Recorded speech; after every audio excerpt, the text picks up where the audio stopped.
The number one seed coming into this event is the two-time world champ, Tyler Wright, still hanging on to that Jeep Leaders jersey and looking comfortable in the colour yellow. She's got a tough draw here, though, up against Lakey Peterson in quarterfinal number one. Lakey's been putting up the biggest numbers of the Roxy Pro in 2018, and she's going to have to replicate those performances to overcome one of the toughest competitors. That relationships you have with a coach or a shaper to really build that confidence. Well, let's cut to the lineup here. Quarterfinal one underway with Lakey Peterson up on a nice looking section and really digs in hard there.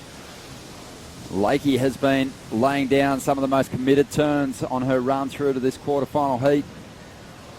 She had a second place finish here last year. The focus is to get back to that final and claim a victory.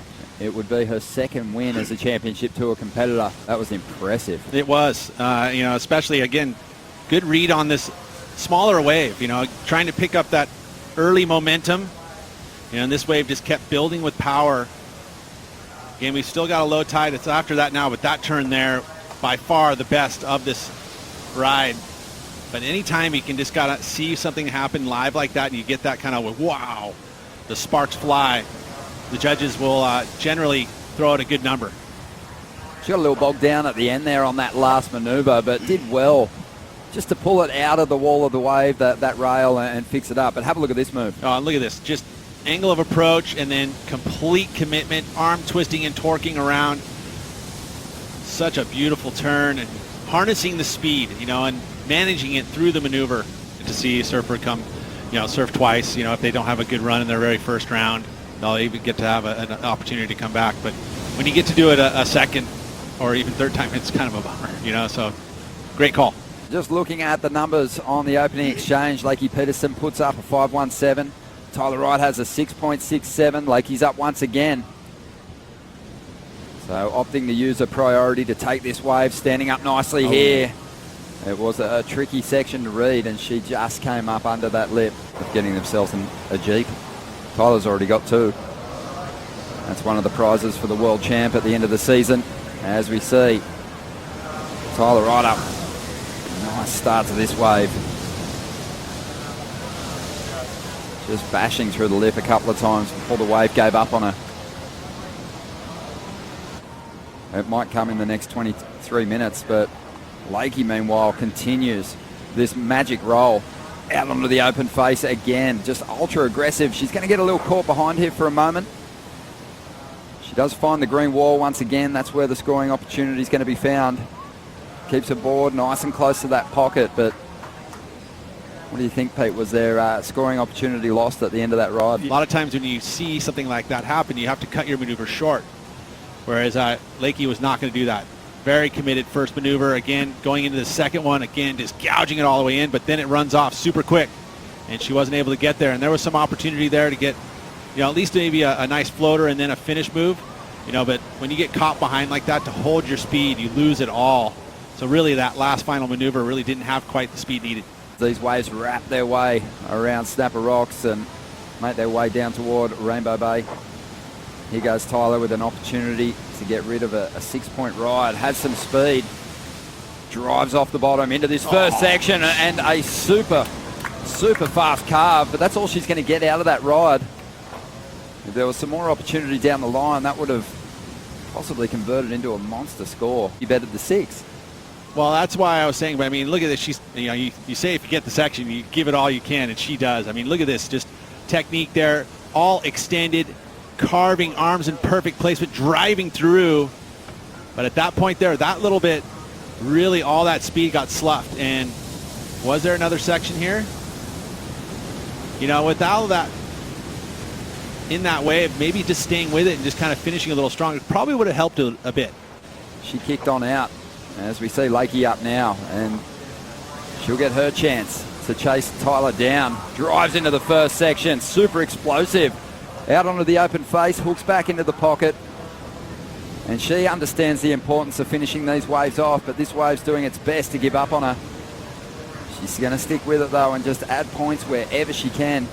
You never know how close it's going to be when the hooter sounds.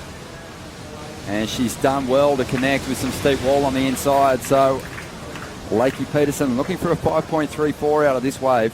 That first turn was money. There was a couple more hits as she powered down the line as well. She sees the line way into the channel here, and again carrying a ton of speed, and see how this wave grows, tagging that section. And again, when you hit that section that's nice and steep like that, that's commitment. It's hard to do, especially with a ton of speed right there, to keep the control of your board.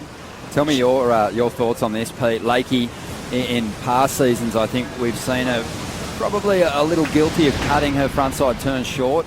One of the guys on tour, she's more like Geordie Smith, Tyler, in the way she can hold her rail from top to bottom. Live action once again. Lakey has taken the lead. Her last ride came through at a 6.53. I just can't help but go back to that big turn we saw from Tyler Wright, and maybe just a mistake to kick out. It just feels like she could maybe still be hanging on to the lead. I mean, but you'd have to say that pretty much would have been Lakey's best wave, as we see now finally this wave of Tyler a little bigger, and it doesn't quite have the steepness because it's so much, it's breaking in deeper water. But she sees that it is going to load up on this inside section again, so she just waits it out. She was able to get the release on that first move, on that outside section. So this is, a wave that could improve her scoreline. But just, watching this exchange and better of it, making the choice of seeing this wave going to run down the bank. And generally the wave number 2 has been a little bit bigger and sometimes usually a little better. But right now this one looks like the wave that Tyler would have liked to have been on, because look at this wave steepen up, and it just kept giving her canvas, kept giving her the ability to do major turns on the inside. And this does definitely feel like to me that's going to be an improvement. Maybe lacked a little variety. Trip up in round 1, but she's looked rock solid ever since, as Tyler tries to get herself back into this heat. And some explosive surfing there on a smaller insider. That's the danger, though, of those smaller waves. Sometimes the energy just fades away. If you don't find that connection through to that little Marley section, you won't have much face to work with. And we'll just see how composed Tyler is in these final stages, because the way Lakey's surfing, she's a really good chance of getting rid of this 7.33. She's got a good-looking wall here, taking off once again, up into this first section. Looking super confident at the moment. This wave's been a little difficult to read. Starting to slow down now on the sandbar. Less likely that she'll be able to turn this heat with 2 rides. She's going to need to go near perfect.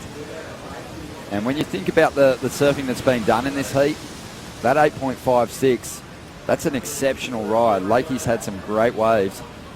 Tyler can, take comfort in the fact that she still went on to win the world title despite a quarterfinal finish here last year, and she is hugging it out with Lakey now, congratulating her on a great performance.